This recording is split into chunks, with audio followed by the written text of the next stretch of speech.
expectations. This book kind of came about. My first book was The Baseball Miracle, The Splendid Six. I wrote it right after the pandemic. I guess during the pandemic, we all thought, we can write a book, I can do this. So I started doing that, and I enjoyed it.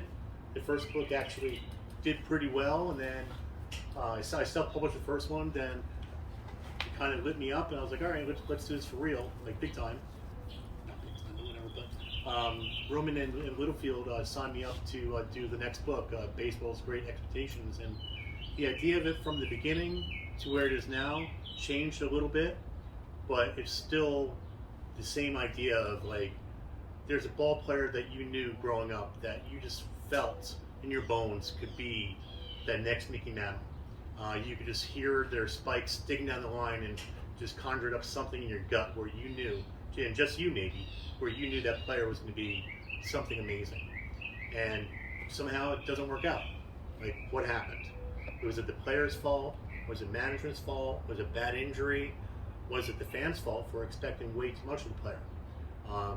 Or did nothing go wrong at all? Maybe that was just all they had. So I kind of wanted to dig into those players and not label it and not make it feel like those players failed, but more just get their view of where they were, what happened, and where they are now, and how they feel about their career now. Because it does change over time, and I found that to be interesting. So the players that I went to, well, actually, this is where I want to go first. Yep. Like the players I talked to for the book, many of them you've probably heard of. I think David Clyde, I think we all know that he's the ultimate player that we all look to be the next big something. Didn't quite happen. But a player like Josh Booty, does anybody remember Josh Booty? I know the name, but I can't place anything. Well, he was a kid from Louisiana, and at the time he was considered a as good or better college quarterback prospect than Peyton Manning. I remember living down there in New Orleans in 98, 99, 2000, and 2001. The Mannings were big time, but the Booties were just as big. Now 25 years later means Manning. I think everybody knows Manning, but people forget Booty. But Josh Booty was a better quarterback prospect. As a matter of fact, when Dick Buckus did his high school all-century team, the all-century, the players that were picked were Joe Namath and also Josh Booty were the quarterbacks. So, best high school quarterback of all time, Joe Namath, and then Josh Booty. So it's pretty amazing. So what if he actually couldn't throw a football as well or better than Peyton Manning? What if he just said, hey, I'm sticking to baseball? What would have happened to his career? What if David Clyde didn't look so good in his first start for the Rangers? People kind of thought that David Clyde he demanded to be automatically in the major leagues and be there and whatever, but that's not true. He wanted a major league contract, which just ensured that that they would keep him on the 40-man roster, and he would be able to be called up and down pretty easily. But that's not what happened. The owner wanted to ensure that they had fans in the stands, because David Clyde was the best high school prospect of all time, and he was a local kid, so he wanted fans in the stands. So the idea was that he would come up and do one or maybe two starts, and then get bounced down to rookie ball, single A, and learn how to pitch. And but the problem was, he pitched too well in his first start. There he is going against Rod Carew and Larry Hissel, and he managed to pitch like, I think, a 5-2 game in the 7th inning, and striking out a bunch of players. So he looked too good in his first start. So the owner gets greedy and wants to keep him on the roster. What if Brian Cole didn't have a fender bender in a Taco Bell parking lot? Now I'm sure nobody here has heard of Brian Cole, right? Brian Cole, by our Pujols and CC Sabathia, said that he was the best player they ever saw or played against. I mean, that's some huge praise from a player like Pujols. So no one knows Brian Cole, but he's a name that we should all know. Many players in this book said that he actually could have been one of the all-time greats. He could have been perhaps like as good as Hank Aaron and Mickey Mantle, like an all-time great. Ben Grieve. Now, what if we could just been happy with Ben Grieve, a solid ball player that could hit 15, 20 home runs a year, maybe 80 RBIs, and bat 280. Darn good player. But his nickname coming up was Natural, because he was that good. They expected him to be like Roy Hobbs and Ted Williams rolled into one. Now, that can't happen. It's not going to happen. What if KL Org was able to have surgery after his injury in rookie ball? People, if anybody remembers KL Org at all, it's that he was a good fielding shortstop that couldn't play because he was always hurt. But the fact of the matter is, when you look at his numbers and analyze him and talk to him and people around him, he was as good as Nomar Garcia-Parra or Derek Jeter. He had big home run power. He could have hit 30 home runs in the major leagues. He was known for his power speed combination. Super fast, great power, great hitter, and he was by far the best defensive shortstop in the minor leagues. So coming up pretty shortly, he tore his knee, he tore his shoulder, he tore his hamstring, and the Detroit Tigers never ever wanted to just do a timeout, get him healthy, do a surgery, and get him back. They always wanted him to play through it, and because of that, his career never did anything. He never got past AAA for a little bit. Brian Milner. Brian Milner is the only positional player to ever be called directly from high school, the draft, right to the major leagues. So, like, pitchers have done it from high school, but never a positional player. And as a matter of fact, he's the only catcher between high school and college to go directly to the major leagues. Now, Brian Milner was a darn good catcher, and he graduated on a Friday, played his high school all-star game that day. Then that night, as soon as the game ended, he signed his contract. Next morning, he was on the plane to meet the Toronto Blue Jays to start playing for the Blue Jays. I mean, that's an amazing, I can't imagine how that would work. But with that, when that happened, he was a catcher, he was only 18. He came up for several games, did real well. As a matter of fact, he has the highest lifetime batting average for the Blue Jays at 444. And he's the youngest Blue Jay ever, still to this day. But when he came up, he got knocked down after about a couple weeks, and his first game back, he dove for a ball as a catcher that he shouldn't have. He laid out, and he tore something in his groin stomach area, and he didn't really know what happened. So he played the whole year injured, and never really got over that injury. So he always thought that, like Dale Murphy came up as a catcher in the minor leagues and in the major leagues, and they moved him to the outfield because defensively, he was too hard on his body to be a catcher. So they put him out of the outfield so he could concentrate in the game and learn how to hit. So Brian Milner always wondered, what if he moved to the outfield? Would have been easier on his body, and he could have maybe realized his potential. Dan Pasqua, you probably know him. Really? Dan Pasqua. He was coming up. He was a Jersey boy, born in the Bronx, New York City, and everybody expected him to be the next Mickey Mantle. In my book, I talked a lot about after Babe Ruth, they were looking for the next person. Garrett, he was next. So you have the timeline between Ruth and then Garrett came in and he did a great job with that. Then he went right to DiMaggio. Then he went right to Mantle. And after Mantle, he kind of stopped. They looked for the next person. They looked for Tom Tresh. Tom Tresh won the Rookie of the Year. Bobby Burst. Yeah, I'm getting there. Yeah. Oh, okay. You're always ahead of the curve. Yeah, but Tom Tresh, that didn't work out. He came up as a shortstop, just like Mantle did. People forget he was a shortstop. Didn't do so well. Then so Tom Tresh, and then you have what's his name? Bloomberg. Oh. Yeah, supposed to be like the next guy. Didn't happen. So he went to Bobby Mercer. Didn't happen. So the Yankees are always looking for that next golden boy to come up and be the man. And unfortunately for Pasqua, he was from the area, kind of blonde, good-looking guy, about the same height and weight as Dan Pasqua, and they thought he was going to be the next Mickey Mantle. And he got pushed too quick. His first game, he's playing in the outfield. He looks one direction, he sees Ricky Henderson. He looks the other direction, he sees Dave Winfield. And there he is, like with two future Hall of Famers, his first start. He looks down the line and sees Don Mattingly. So he came up thinking, I better start hitting like Mickey Mantle if I want to stay on this team. And that didn't work for him. What if Dan Posco, he just said, you know what? I'm happy being Dan Posco. When Don Mattingly got hurt, they said, hey, do you play first base? You never played it before. But he was like, I want to be the man. He wanted to be like the Reggie thing. Like, I want to be the straw that stirs the drink. And what if he didn't have that in his head? What if the fans didn't expect him to be that guy? And then I know it's another Yankee. Sorry, guys. But Brian Taylor, to me, was the ultimate, the modern day David Clyde.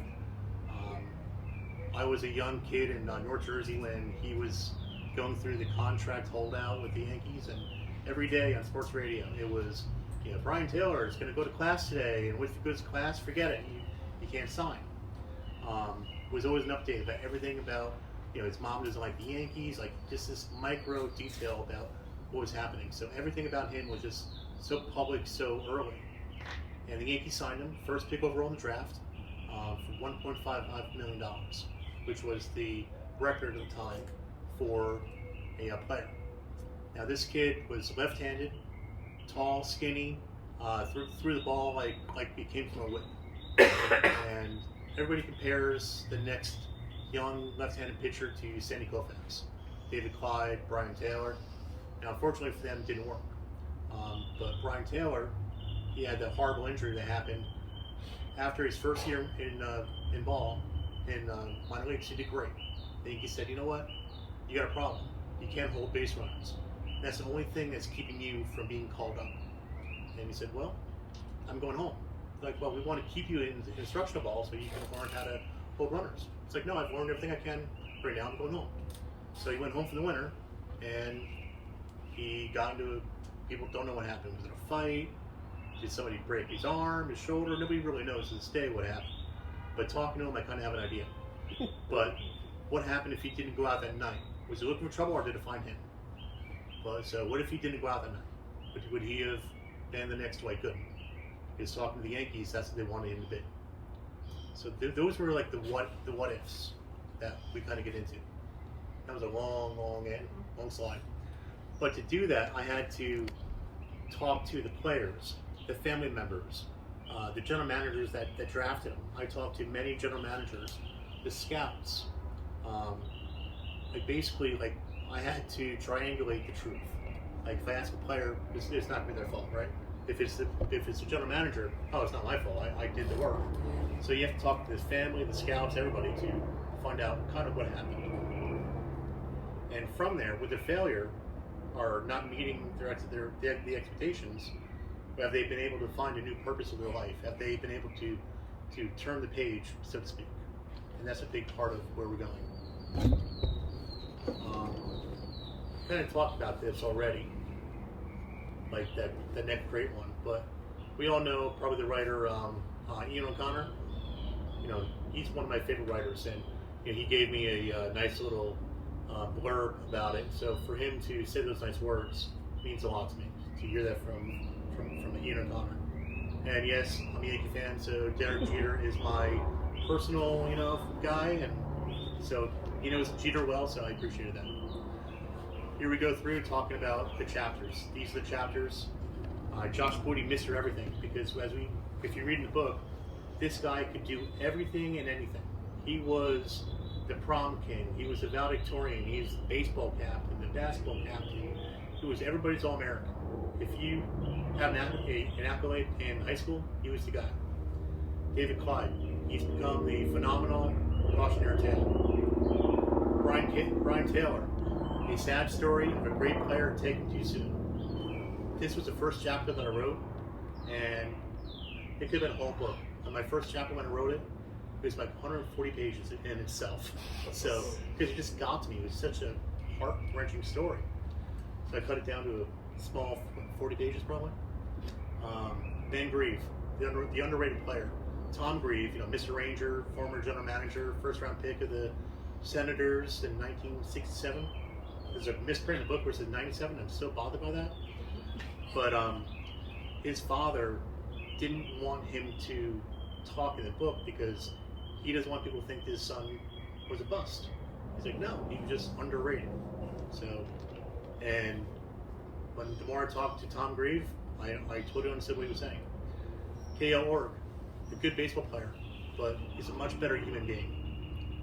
He is perhaps one of the best and nicest people you ever meet in your life. Brian Miller, it won't happen again. You won't ever have a high school positional player go over to the major leagues. I mean, it can happen, it gets legally, but I don't think a team would ever really do it again. Pitcher maybe, but not straight from high school.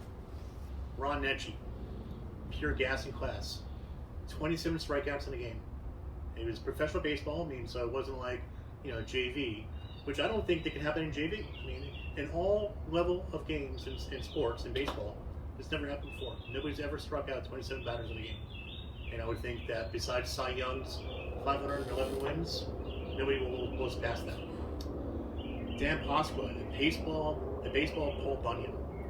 And that's titled that way because when I was 13, 14 years old, that's how I saw Dan Pasqua. I saw him as Paul Bunyan. Big, strong, and using to light the world on fire. Brian Taylor, a December night detour to greatness. That December night when his shoulder blew up, he got detoured away from a life that we never know what would have happened. And then I kind of briefly get into some other what-if players. Probably the funniest is Sid Finch. We all remember him. Mm-hmm. So I talked to Jeff Horowitz, who was the guy that was kind of responsible for it. We kind of talked about that in there as well. All right, so Josh Booty, Mr. Everything. And when I tell you this guy, he is Mr. Everything, and he still is. He was high school All-American at shortstop. He was high school All-American at football.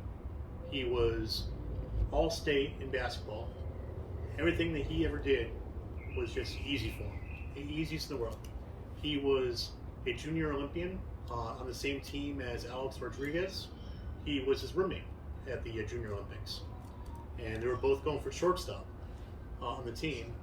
And this is after A-Rod was already drafted number 1 overall. And so he roomed with Josh Booty. And I think Josh realized pretty quickly that day that Alex was going to be the starting shortstop. So he said, hey, put me at third base. So A-Rod and Booty were roommates, and at the time, Booty was a high school junior going to senior year, and he was still thinking about, what do I want to do? I could play college football at any college in the country, or do I want to play pro baseball? And then A-Rod, who was the opposite. He was already drafted in baseball, number 1 overall, probably going to get a huge contract, but his first love was football. He was a quarterback down in Miami, and he committed to the University of Miami, and all he wanted to do was play quarterback at UM. He was, at the time as he was holding out from the contract, he was thinking about throwing everything away, and not throwing it away, but going a different direction and going to UM and playing quarterback. So Josh Booty and him kind of talked about, what if he did that? Kind of what it would look like for A-Rod. And Booty at the same time was thinking, well, what if I walked away from college football and went baseball? Because he's hearing from A-Rod, the $1 million signing bonus, the great deal with baseball cards, and he's like, it's a better career, longer career, and pretty instant financial repercussions. Now today with Nil, I think he would have went straight to college football with the image likeness. So those conversations kind of kept A-Rod in baseball, and it kind of kept Booty away from college football. So I think that's kind of like a very serendipitous roommate situation. So A-Rod got crushed in the face by a ball during batting practice, and he broke his orbital bone in his face. So the Mariners freaked out and said, hey, don't play this, let's sign. And he signed to a lesser deal. It's still like $1.3 million, I believe. And then Josh Booty became the starting shortstop for the team. Gold medal in Junior Olympics. So he comes home, he gets hurt in football his senior year, breaks his foot, but he still manages to set the national record in college touchdowns and yards and everything else. He set all the high school records for football. But the injury scared him, like, wait a minute, I can get hurt in football and just be done. So he recovered enough to play baseball, became, again, high school All-American, and he was coming off of another state title in baseball, so he's feeling the high off of baseball. And he's like, all right, I'm going to sign for the largest bonus, more than A-Rod. and play baseball, with the idea that down the line he could maybe play football. But the Marlins kind of were like, no, you cannot play football. And it was written in the contract that you can play football until like 6 years. So Booty had to sign off on knowing that he could not play college football for 6 years. And at the time, like the draft pundits were saying, if he could go right from high school to the NFL, they would draft him as a first or second round pick. That's how good he was in football. So he's kind of considering battling the league to go right into the NFL, which would have been breathtaking. But instead, he's like, I'll take the big signing bonus and go to the Marlins. And as part of that, in his contract, he's part of the 40-man roster, and he had to be called up, I think, every year at the end in September. So over like 3 years, he did manage to get into the games, and he didn't do very well. There's no around that. He batted was 269, kind of 13 games, no home runs. I mean, so not great, but in the minor leagues, people thought that he was going to be amazing. And once again, he was at third base because he realized he was probably a bigger guy and good at third base. He was named by Baseball America as the top defensive infielder in the game. And Kevin Millar, who I think he played with Baltimore, he said that he had the best arm that he ever saw on any player ever. And so Millar was the first baseman, and Booty was the third baseman. And they had a great little thing going on there. And when I talked to Kevin Millar, he said that Josh Booty, if he concentrated on baseball, could have been a perennial all-star. At the time, he compared him to Joey Gallo, back when Joey Gallo was still Joey Gallo. He's saying that, sorry, Joey Gallo, but I'm a Yankee fan, and he killed the Yankees. How is he doing with the Nationals, by the way? Is he with them? He was injured for a little bit, but he's still striking out 90% of the time. I hate that. Well, it's okay to strike out 200 times a year. Yeah. But so anyway, but the problem with him was he was in the minor leagues doing well, but not great. And the reason for that was that he was missing college football. His brothers all played big time college football. His one brother went to USC, was All-American, became a pro quarterback, and the other brother, Abram, wanted to go to LSU, and that's where Josh was supposed to go. So he started pining for, I want to go back to LSU and throw touchdown passes to my brother. And so his heart was in baseball, and Wayne Huizenga sold the team, and basically he managed to get a buyout of his contract. But unfortunately, most of the money that he had in bonus was already gone, so he could only give 60 grand back, which is fine. I mean, but so he managed to get back to LSU. But by then he's like 24 years old, a little older, and everything else. And Rohan Davey was there, and the system was run first, so Josh Booty couldn't air it out. But he was. What's that? I bet Ben McDonald knows a lot about it. Well, and he never walked on the baseball team because he had to do, he never even as much as did batting practice. And he said that's his one big disappointment, that he never snuck over there and tried to hit a home run over the wall there. It's a beautiful college field. So he did make all SEC as a quarterback his senior year, and he got drafted, but it didn't go anywhere. He got drafted by the Seahawks, but they had 4 quarterbacks that year. Then he got traded to the Vikings, and he never really made it past the practice roster or the emergency quarterback for the Vikings. So, but to this day, and it's in the book as well, he thinks he's as good as Tom Brady or Brett Favre or Aaron Rodgers. He thinks he could step on the field right now, 44, and throw like that. So this man has so much confidence, and at the time I was like, wow, this ego is, I can't believe it. I thought he was way full of himself, but then I talked to him more and I realized this is just who he is. He's Mr. Everything. Everything he's done in his life just works for him. And he's just an easygoing guy, and he just really believes that he could step in the field and do it. And okay.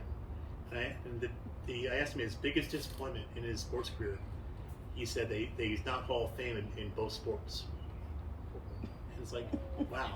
But But the idea is that he wasn't able to concentrate on the sports like he wanted to because he was split and he was internally split. So that's kind of where he was getting at. Like he wishes that he was so good at baseball, he could have done that for a while, then played football, or played football for a while, and then went to baseball. But it didn't work that way. Like he tried to split himself too much at one time, and it didn't work. So that's his. Well, what's Josh Booty doing now? Josh Booty's a brand ambassador. If you follow him on Instagram, he has the life of the world. He's traveling to every golf tournament known to man. He's like the quarterback club, and he's flying in G5s or whatever they are. He's great life. So he's happy. He's dating like supermodels, and he has the life. But I think he's just Josh Booty. Like that's it. Like Josh Booty. People love Josh Booty. Okay, next slide.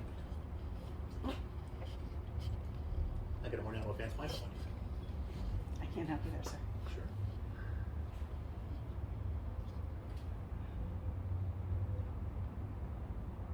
Do you need help? Okay. Yeah, can you back.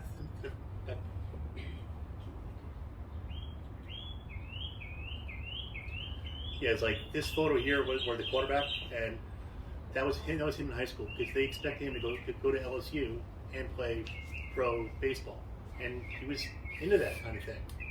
And then here's him, I think, just walking down the clubhouse, just not quite as happy with his life. All right. David Clyde. We all know David Clyde, but like the story about David Clyde. And when I talked to him, it was very interesting because he wanted to make sure it was absolutely crystal clear that we all understand that he did not demand, his father did not demand, his parents did not demand that he was on the major league roster playing in the major leagues. Like he had to be there.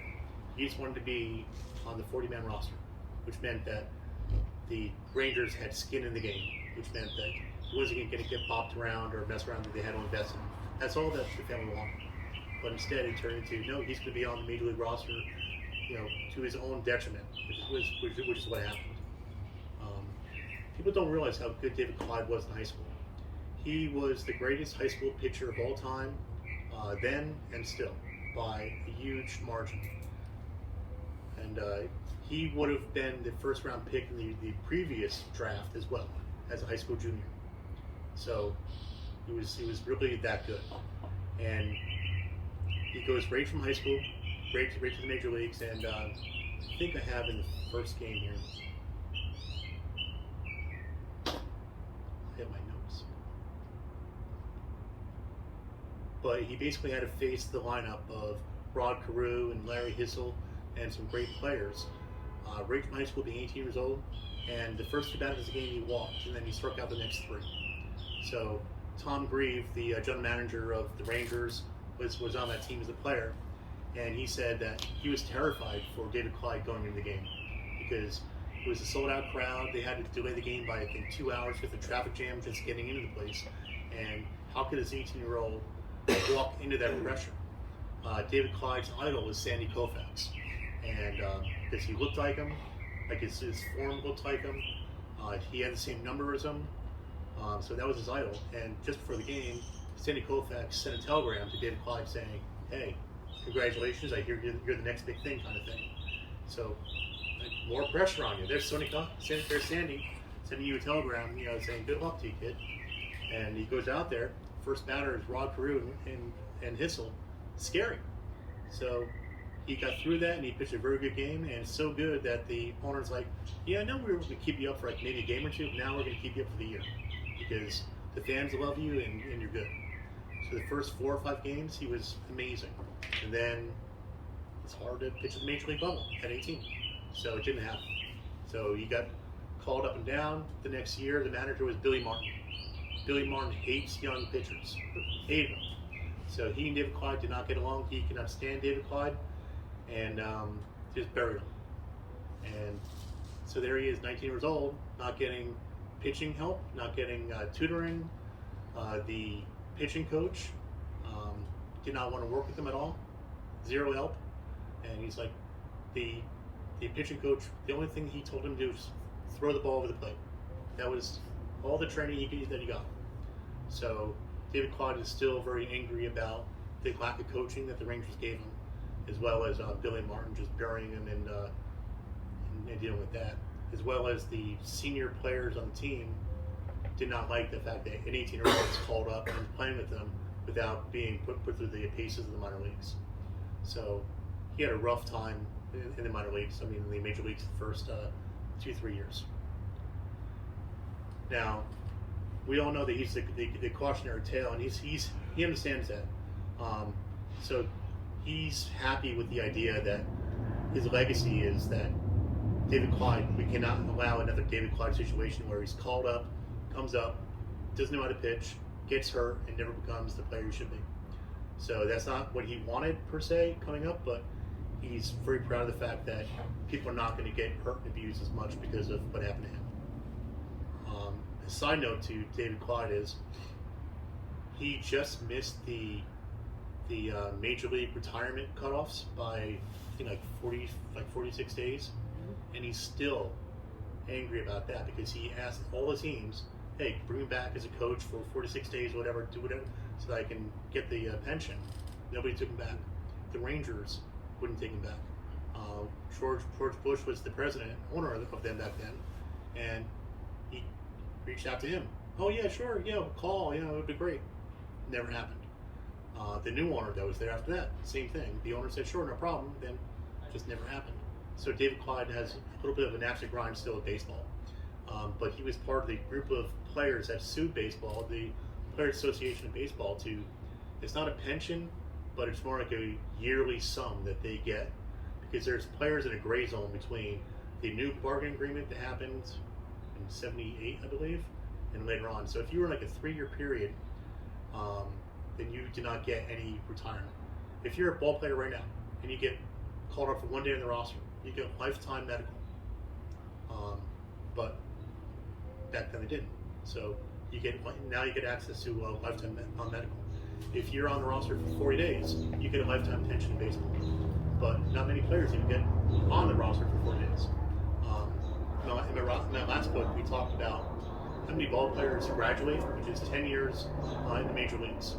So to get their full pension, where they can retire, get the pension. It's 23 zeros. So 23 zeros, like 2.8.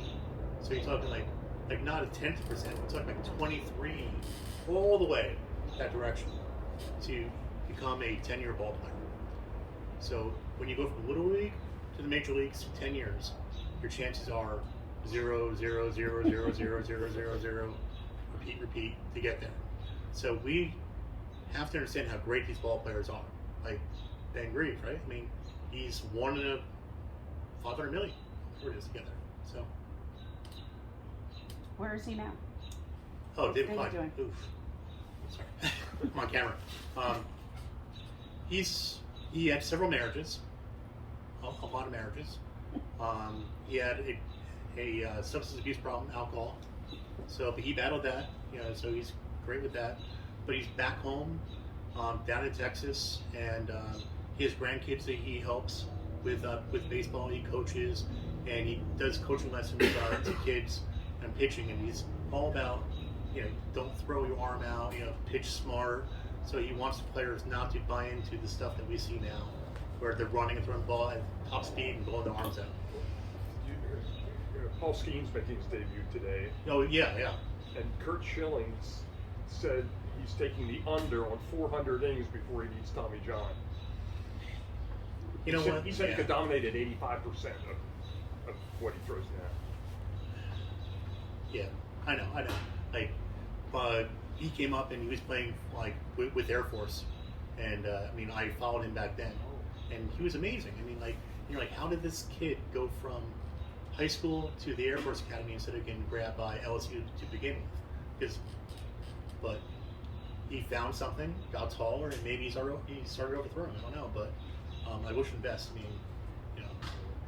But yes, I put a thing on Twitter about him going, I hope he's not going to be in the next book. So, yeah. Brian Cole.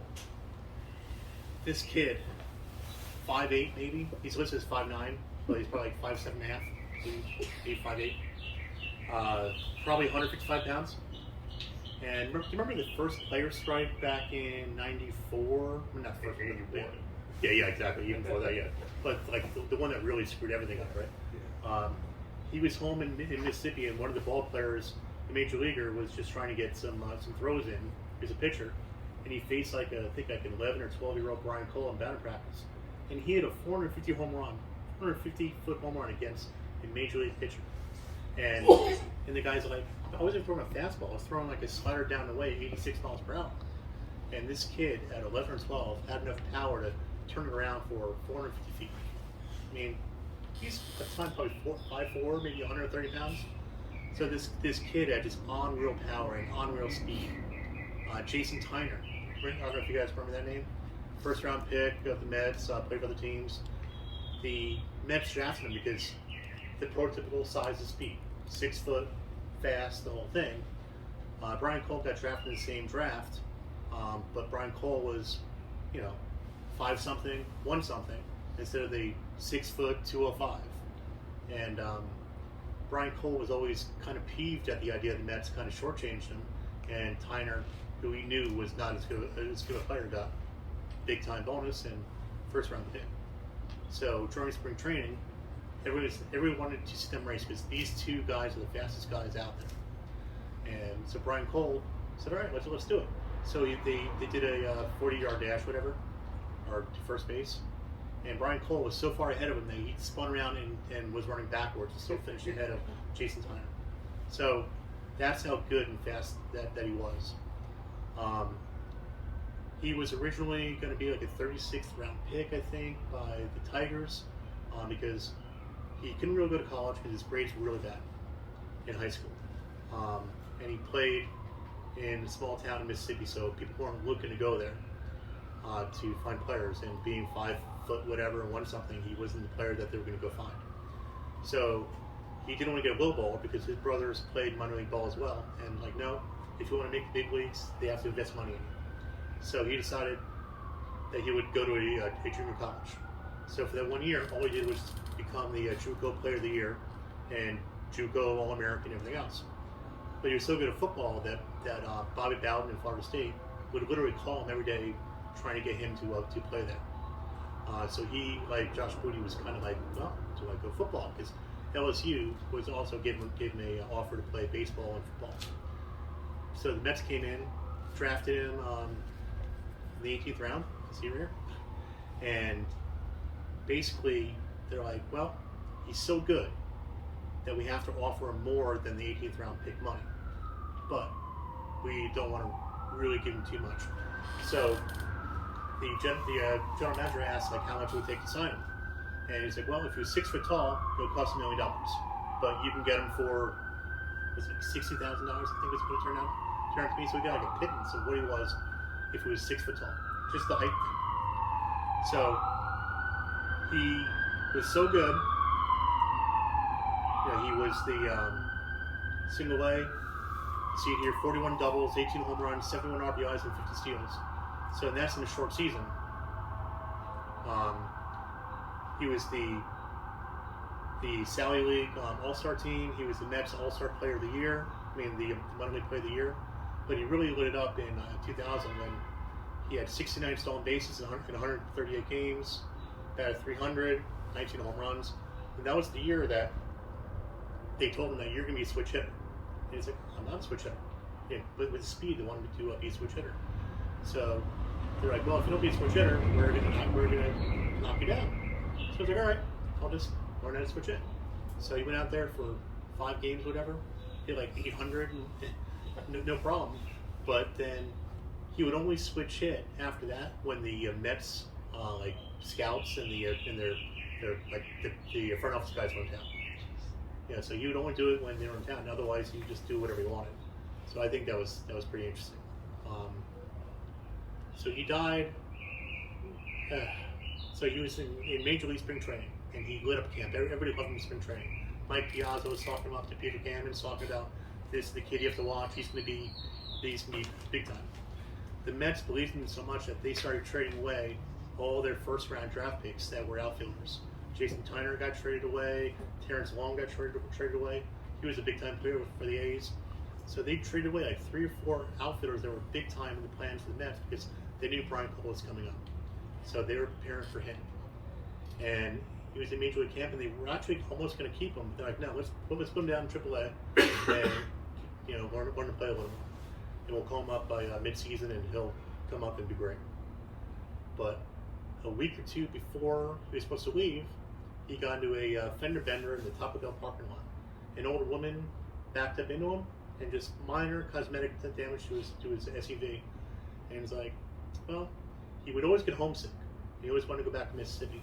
So he's like, all right, if I have to go to Buffalo, I'm going to drive from Florida, Port St. Lucie, all the way to Meridian, Mississippi, and then drop the car off to get fixed with his family, then fly to Buffalo. That was the plan. So he and his cousin, who was also a minor league ball player, get in the car, and they drive out. And somehow between then and there, his Ford SUV Explorer flipped, I think, 3 times, and he was ejected and died. Now his cousin walked away with just scratches. There's a lot in the book where it talks about there may be some cover-ups with the state police, with the judge even, the hospital, and Ford. Because the Ford Explorers back then were flipping all the time, and the tires were blowing out. And there's a whole lot of stuff that is just very odd that happened with, because there are some eyewitness reports saying he was doing 85, others saying he was doing 45. Some say he was driving radically, some say he was perfectly in line. Some say that a trailer cut him off, and that's why he went off the road, because he had to avoid a guy towing the trailer. So the reports was all over the place. And he was ejected from the vehicle, so Ford said that he wasn't wearing a seatbelt. But the computer in the car says that he was wearing a seatbelt. The seatbelt was engaged. And then the tires of the vehicle, all of a sudden, 2 guys in suits show up at the salvage yard, and the tires disappear. So all sorts of really funky stuff. And then in the lawsuit, they said that he was drugged up, but it was drugs that were given to him during the trying to save his life. It was ketamine, which is used for brain injuries. And they're trying to say that was a recreational thing he was doing. But so they slandered and kind of rubbed his name through, dragged him through the dirt in that. But he died. He died pretty much instantly. He got ejected. He was maybe alive for 2-3 minutes, and then he was dead. So it's a tragic story with that. But the lawsuit with Ford was a 12-year saga, at least. Like, lost, won, appeal, and then it was just I think now they're still not even paid, because Brian Cole's family's original lawyers are trying to get more money for the first law case, although they didn't win anything. So now everything's still caught up in probate and everything else. So all these years later, happened in 2001, the family's still not really made whole by this. But Albert Pujols and CC Sabathia, Cole is the reason that CC Sabathia worked on his secondary pitch, why he developed a changeup, because he knew that he couldn't just do a fastball. Because all the scouts came out to watch this great pitcher, Sabathia, and first bat, home run, Cole, just took him deep. Second bat, double off the wall, whatever, stole the base, whatever. They're like, oh, I don't know who this Cole kid is, but he's better than Sabathia, better prospect.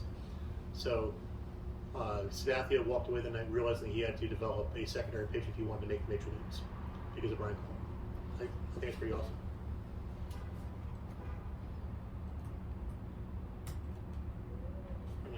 Ben. And Grieve.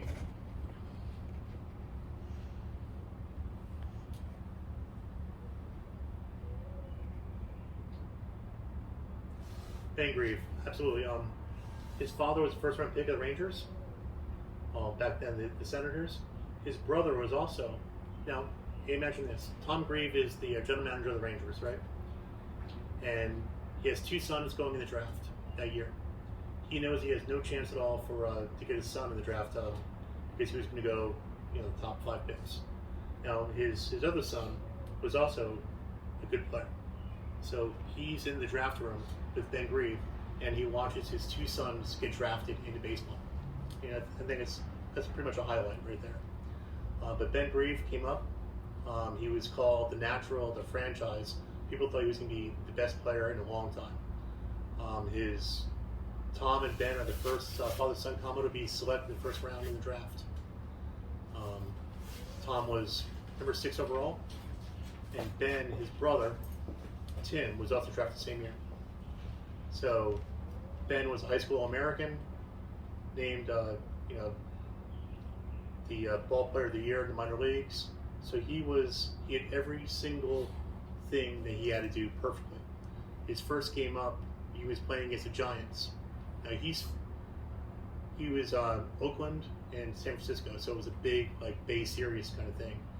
And he looked out there and there's Barry Bonds, and he's like, oh my gosh, I can't believe I'm in the same position to both play in left field. I can't believe I'm going against Bonds. And that night, he set the record for most total bases for a rookie. He had 4 doubles that night, and so he comes out and just has an amazing debut. And afterwards, they asked Bonds, "Hey, what did you think about the rookie Ben Grief that comes up?" And he's like, "Who? I never heard of him."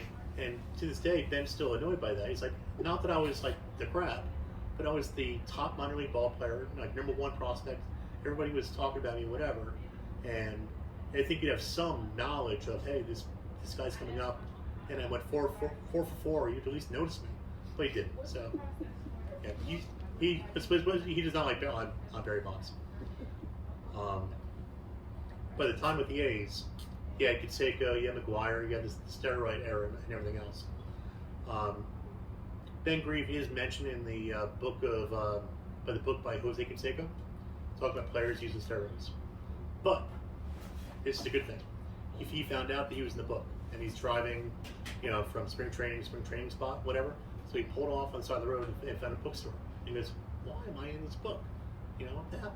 So he goes to the bookstore and he opens it and goes, "Oh, thank goodness," because he was mentioned as a player that didn't do steroids and should use steroids. Canseco said that if he used steroids, he would be an absolute superstar. And so Ben Grief is proud of the fact that A, that he never did steroids, and then B, that he had some nice home run seasons. He 118 for his career. Good player. He was an all-star. I think he had 28 one year, just by himself. And he's like, "Hey, I had 28 home runs without steroids in an era that guys didn't do that." So he's super proud of that. He was part of the young A's team that was coming up, and he was a really good player. But the problem was analytics became a thing. And the final year that he was there, he led the major leagues and grounded in double plays. And the reason for that was there was a slow, plodding first baseman DH named Giambi that batted right ahead of him. So before those years, he never had a lot of grounded in double plays. And after the year, he never had more than single digits. But that year, he had 28 or 30 or something ridiculous. So they're like, "Oh, the numbers show that he grounds in a lot of double plays. He's not productive, blah, blah, blah." So they traded him to the Rays.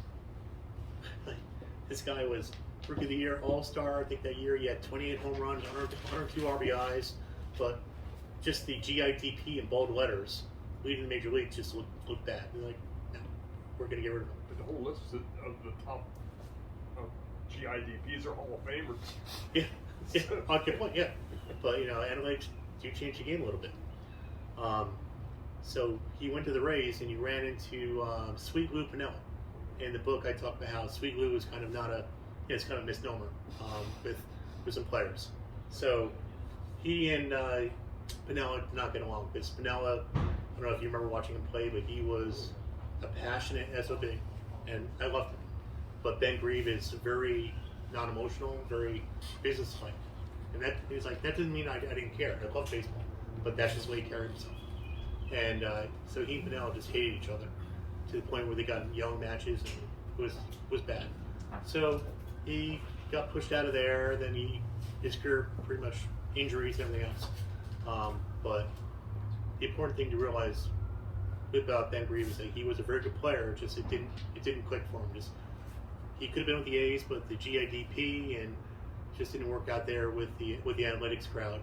And then with the Rays, he had what's the injury where you have the thoracic compartment syndrome? That's it, right? Thoracic. He had that injury, thoracic compact syndrome, where he had a blood aneurysm in his shoulder and he didn't know about it. So he had no strength in his arms for like half a year. And Lou Piniella and the Rays thought that he was faking it, just, malingering. So he tried to play through it, and he couldn't do it. And he almost died. He went in the hospital for, I think, 2 weeks. So between that and just the reputation about that, he never really made it again. But he was a very good player for a long time. He played, I think, 9 years. A good player, and yeah. And he wants everyone to know that people think that he was not a passionate player. He was, but he grew up in an era with his dad. He was always at the park. He was always businesslike. He grew up there at the park every day as a kid, and for him, baseball was just his way of life. It wasn't. Yeah, I mean, for him, it was just a different thing. But he loved baseball because he held it internally. And what's Ben doing now? Thank you, honey. Ben Grieve's not doing anything. Ben Grieve is very happy. He does landscaping on his own house. He lives in Southern California. His son plays baseball, I think, so he's kind of getting involved with that. In the last few years, he's loving going to baseball card shows. He's like, if anybody wants to take their time to have me sign a baseball card, I'm more than happy to do it. It's like, so people love the Rookie of the Year cards, so he does baseball card shows and he loves doing that. That's all he's doing, but he's loving life. And by the way, no regrets about baseball. He loves everything about it. He doesn't watch baseball much. Oh, and another thing about him, now he kind of wishes that he took steroids because he, it's like a little bit wrong, but like maybe I could have been a better player. KL Org, great player. Out of high school, he could have been a first-round pick, but I think the Twins, I think it's in here. The Twins had, I think, 3 first-round picks that year, and they're like, hey, if you promise not to go on your Mormon mission trip, then we'll make you a first-round pick. And at the time, he didn't know if he was going to get selected for a mission, because being a Mormon and getting a mission trip is an honor. So he passed on being a first-round pick just on the idea that he wanted to take, I think, 2-3 year gap for a Mormon mission. And so he passed it up. Then he went to Alabama to play college ball. And while he was there, he found out that he was getting his Mormon mission. So, I mean, when you do that, you can't do anything other than your mission. Like, after 6 months, his father sent him a baseball glove and I think 2 baseballs. And he played catch with one of the guys twice. And he broke a window on a car because they were playing on the street. And so it's like, that's it. It's like he probably played maybe 10 minutes of catch the whole time over 3 years. So he could have been first round pick, turned down so he could do his calling. And then after that, he was supposed to get 3 years, but he got 2.5 years because the Tigers drafted him. And he was really mad. He's like, Tigers? No, I don't want to be on the Tigers. Because back when he left for the mission, they were the worst team in baseball. And that year that they drafted him, I think they went to the World Series that year. Or maybe the finals. The LCS. Yeah, the ALCS. But they became a very good team. So when he got back and he found out about it, he was like, wait, this is a good team. This is pretty cool. So he's super psyched. But being a 6th round pick, he wasn't guaranteed a huge bonus. So he was like, oh, I might go back to college.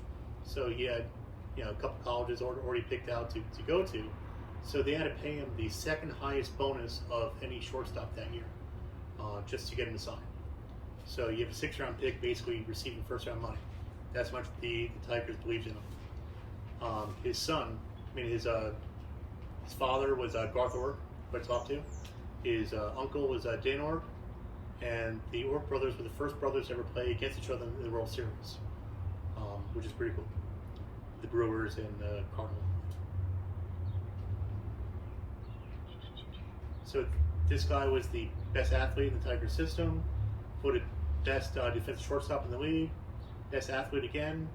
So he had everything going for him, but he just played hard and he tore his knee, he tore his shoulder, his labrum, his rotator cuff, what else did he tear?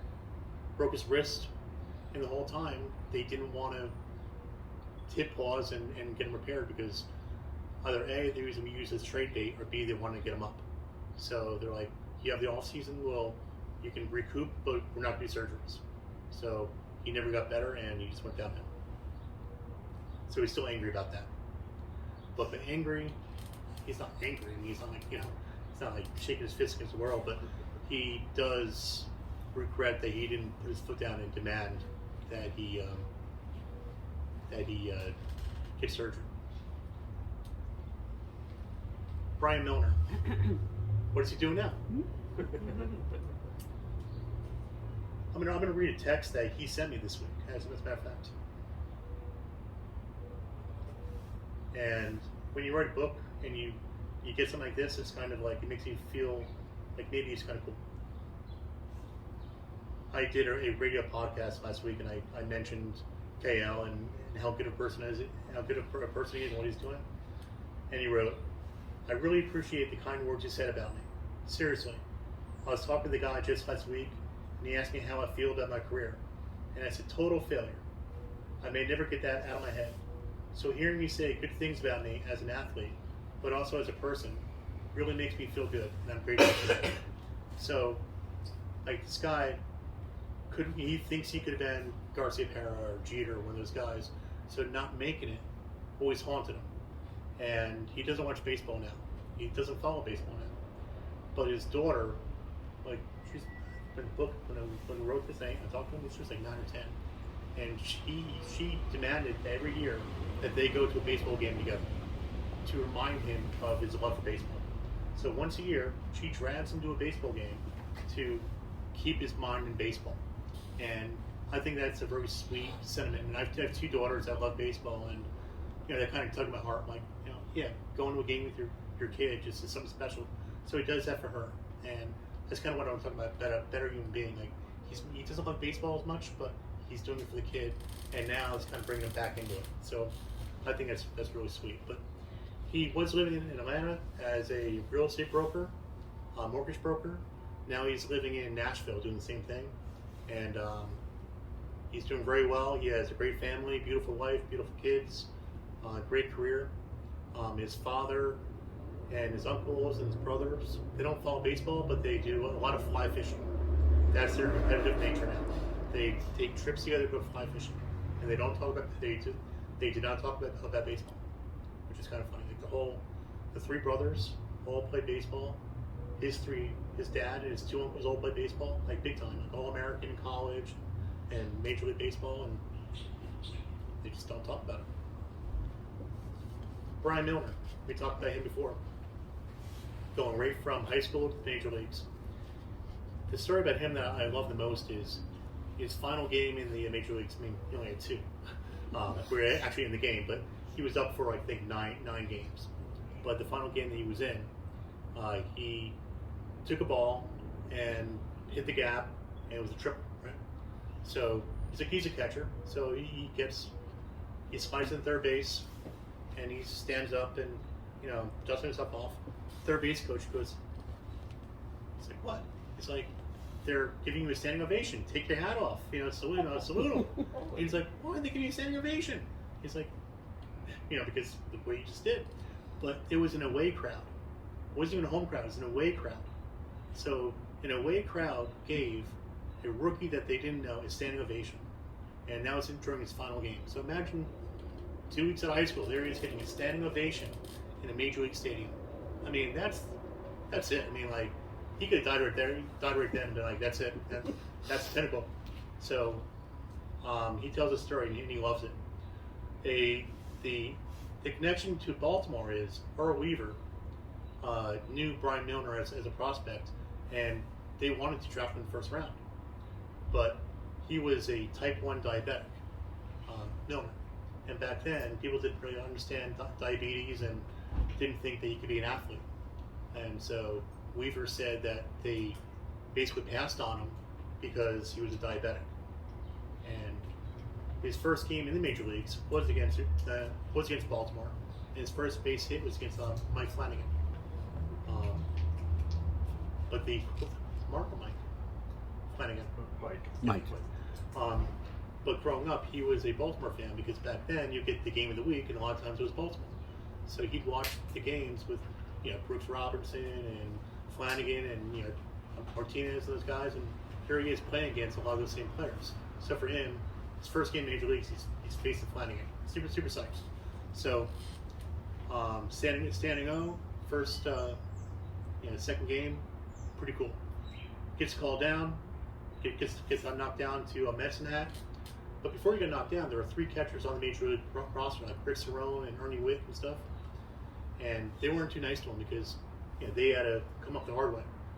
So kind of like after his first base hit, he's having a beer in the clubhouse. They're like, well, enjoy that beer because you'll be down in medicine hat real soon. It's like, come on. So that happened. He got knocked down in medicine hat, and he never made it back to Major Leagues. He was hurt a lot of the next 3-4 years. We talked about the torn groin muscle and hernia and everything else, and he never really came back. So after he got released, he went home to Texas, landscaper, tried to do some plumbing work, and was working at a grocery store. And he played high school ball with a kid, and his father was actually later became a scout with the Yankees in front office. So the kid knew Brian Milner and said, "Hey, you're Brian Milner." He's like, "Yeah." And like, "Well, I can get you a job with the Yankees, maybe. I can ask my dad." And so he came up with the Yankees as a minor league coach. So he was a traveling coach and a catching coach and a batting coach for the minor league Yankees. And back then they had a young second baseman named Jorge Posada that they wanted to convert into. She loves Posada. They wanted to convert to a catcher. So his personal job was to tutor Posada into becoming a catcher. So he worked every day with Posada. And here's Brian Milner. He's hurt, he's old or whatever, and he's still super proud of the fact that his pop-up times were as good or better than Posada's. He's like at the time he was like 33, 34, and still doing it. So to the point where he was so good, like working with the players, that in 93, 94 with the draft, they thought, if we need any players to come in to be replacement players, maybe we can get Brian Milner to do that. And he was like, no, please don't make me do it, because he was a former major leaguer and he didn't want to have the whole scab reference. So thankfully, it never turned to that. It didn't happen, but that was a big concern for him to be known as a scab player. But he never got the World Series ring with the Yankees in '95 when they didn't make it through. George Steinbrenner kind of had a wipe clean of some positions, and Milner was one of the ones that was let go. So he never became part of that dynasty club, so to speak. So that's a shame. But he was a scout after that for the Cubs, and he signed a Rookie of the Year. He moved to the Red Sox for his name. But yeah, so he had good success as a scout. Then he was on that for 19 years, and he became a special ed teacher in Texas. So he loved doing that. Did that for a long time, and he just retired to Florida like a year and a half ago. His wife is an interior designer, and he volunteers at schools. He's a substitute teacher sometimes, and that's it. He plays a little golf. I went down to see him in spring training, and we spent my daughter and I did a trip down there. We spent the night at his house. Great guy. He knows more about baseball than I could ever imagine. See this picture here, and that's him, just 18 years old with Pat Gillick. And Pat Gillick was kind enough to write the forward in the book. So, a Baseball Hall of Famer, there he is talking to Brian Milner. And when I talked to Gillick about him, he's like, Brian Milner had everything to be an amazing catcher. Just bad luck, bad injuries, and that's it. But it's a real shame about him because he's a good guy. And there's a picture of Brian Milner now. There he is on his couch, comfortable in Florida, reading my book. Mm-hmm. So that's kind of like, he's a funny guy. Yeah.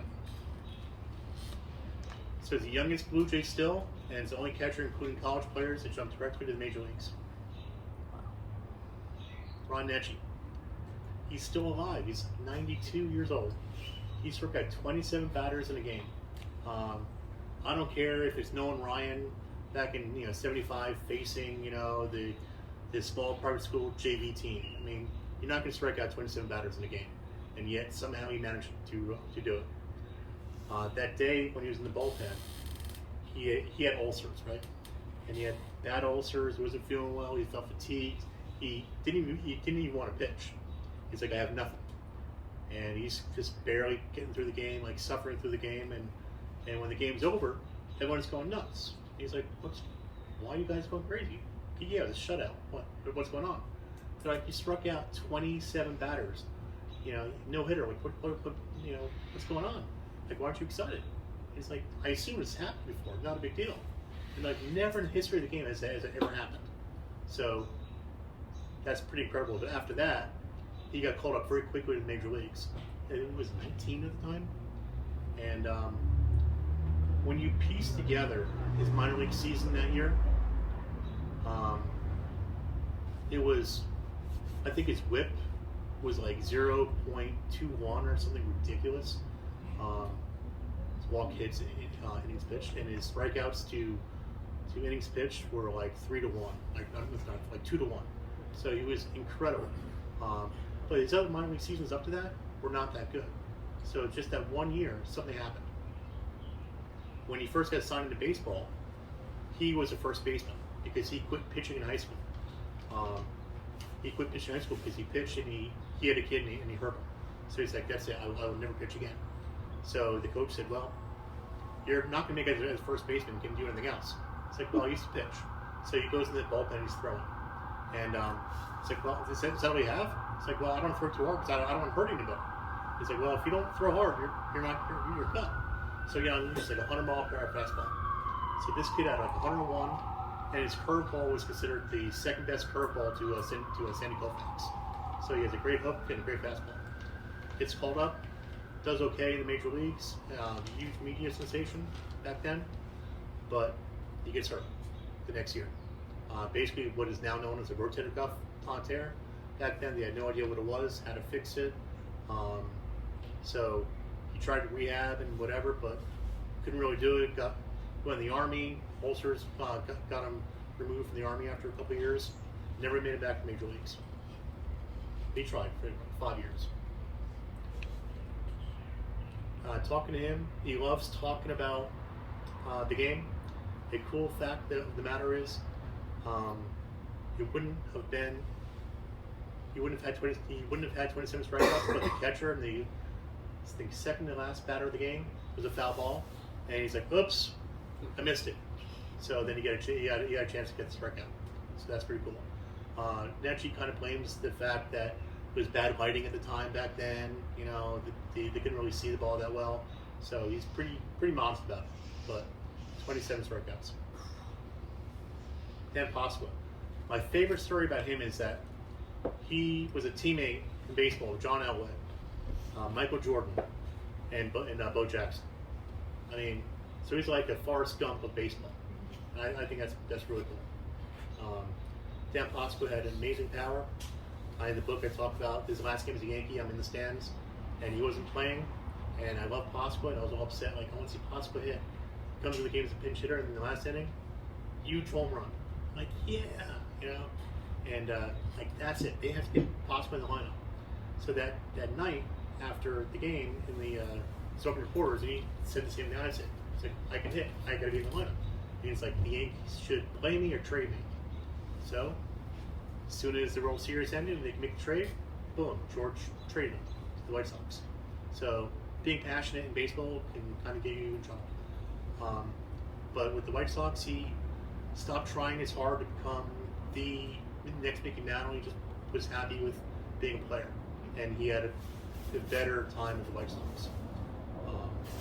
I just love the fact he played baseball with Bo Jackson and John Elway. Because John Elway at the time was trying to get a contract out. I was at John Elway's last baseball game. Oh, you were? In Oneonta. So Dan Pasqua was there. Oh my gosh, I didn't notice him. Absolutely. So I think that's pretty cool. Nowadays he is, back to Ron Netchi. He's living in Pennsylvania. His wife's still alive. He's still alive. Happy. Does interviews every now and then. He's very excited that every week he gets a few baseball card requests. He signs them, sends them back, no problem. So he just loves being at home. Dan Pasqua. He now works for the White Sox as a community representative. He helps out with coaching with other teams. He does not believe in the whole analytics of swing down, and the bat launch angle stuff. He's not a proponent of that either. So, I agree with that. There's the trio. Look at John Elway. That face is still the same. Mm-hmm. Did you read the book about Bo Jackson by Jeff Pearlman? Highly recommend it. Came out about 2 years ago. Great book. Brian Taylor. Sad story. There's just no other way around it. And he was probably the one that was most difficult to draw out of and talk into, because he's very guarded about. I'm not going to sugarcoat it. He went to jail for dealing drugs. The FBI got him federal charges. He had a lot of other charges against him previously for a lot of stuff. So he's had struggles with his post-career. He's trying real hard to get through it. He's sober now and the whole thing. He's disabled, so he's just living on his disability check and anything that he can for baseball still. He wants to get back into baseball, but he's not getting any calls, and he would love to get back into baseball, kind of giving talks to young players about the pitfalls of fame and not being prepared for it, but the phone's not ringing. Amazing player. The thing I found interesting about him is between his junior and senior year, he grew like 6 inches and gained about 40 pounds. His fastball went from 84, 85, so he would have been like a fringe prospect, maybe drafted, maybe college, but he went from that to 98, 99, and the hook was crazy, great curveball. So he went from a nobody to first pick in the draft very quickly. So he's not like a young prodigy coming up the whole way, getting ready to the fame, feeling the fame. No, he was just a young kid from a little town in North Carolina, very poor family, and thrown into it. So I don't know if he really had a chance in a lot of ways. Signed record bonus $1.55 million, and the Yankees wanted him to go to instructional ball after his first year. He said no, went home, and things went sideways really quick for his career. After that, he was never the same. His fastball actually surprisingly did come back after about 2-3 years. When you look at his K to 9 ratio, they're better after the injury than before the injury. So he's striking people out, but only because he had no idea where the ball was going. And the batters had no idea where the ball was going. They were terrified being in the box. And he would think it's going here and it'll be at their head, and they just swing the other way. I talked to some batters that faced him pre-injury and post-injury, and they said, toughest pitcher that they've faced, minor leagues, major leagues, it doesn't matter. Post-injury, it was scary for the pitcher and the batter. So he tried real hard, but it didn't happen. And then he signed again with Seattle, and didn't happen again. And even when the Yankees were making the World Series, they asked him to come back. They were going to give him another contract, but the Yankees didn't know he had congestive heart failure. He had CHF and could barely move and barely breathe, and he had a lot of issues. So he couldn't sign the contract with the Yankees because he didn't want them to know that he had CHF and the whole thing. So even years later, they were trying to get him back. I think like 2003, 2002, they tried to get him back. So Brian Taylor, I wish him the best. And he's writing a book now, so maybe the real story is going to come out. That's young me. That's young me. That's me at spring training. Actually, that day they faced Baltimore. It was Baltimore and the Orioles. And that day I went near the field, got an autographed base signed by Eddie Murray, Cal Ripken, Adabelli, Brett Saberhagen, George Brett, Balboni, whatever. My mom dropped me off. I was like 12 years old. She gave me $20, said, have fun. And I had hot dogs, went to the game, met all the players. You can't do that now. It's not happening. But Steve Balboni was I thought he was, can't even think. He was amazing. Like Steve Balboni was bye Balboni. I loved Balboni. So to actually beat Steve Balboni, although he's a Royal, because he got traded to the Royals, I didn't care. the look in my eyes when I look up at that morning. We should all have somebody look at us like that. And I love that man. And I talked to him just 2 months ago, and I sent him that photo. I'm like, this is the effect that you had on people. And he's like, that's really awesome. So I might have a book signing in New York City, New Jersey coming up, and he agreed to come out for the book signing. So I think that's pretty cool. So He doesn't look as big as I remember him on. no, he's not. That's the thing. The players weren't like Dan Hospital. I thought he was like a Greek god. He's 6 foot. Beboni, I think it's maybe 6'1". So yeah. So those players are the ones that just was amazing. My first book, Baseball Miracle, the Splendid Six. It's about 6 players that all grew up in the same town and played travel baseball together. Ryan Zimmerman, which you probably know, David Wright, and the Upton brothers, Michael Goodire, Mark Reynolds. They all came up the same area, same time, and they all had the same coaches. So they're all friends growing up. So the story is about them and the coach that helped them become who they are, Townie Townsend, who at the same time had brain cancer and died. So just as those players were making it, he died of brain cancer. And I have a whole chapter in the book about Babe Ruth and Babe Ruth's fight against cancer, about being a pioneer in the cancer field, and tying it into Townie because the chemo-BMO treatment came from Babe Ruth. And Townie Townsend was doing the chemo-BMO treatment as well. And his idol growing up was Babe Ruth. So it's all tied in together with Babe Ruth. So that's my first book. And like Jeff Pearlman and Marty Appel gave really nice write-ups. Yeah, this book, Bob Costas said something nice. I was like, wow, Bob Costas.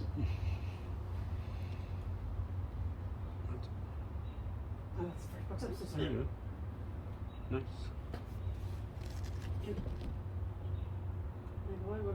That's it. That's it. And then, and then if you want to contact me,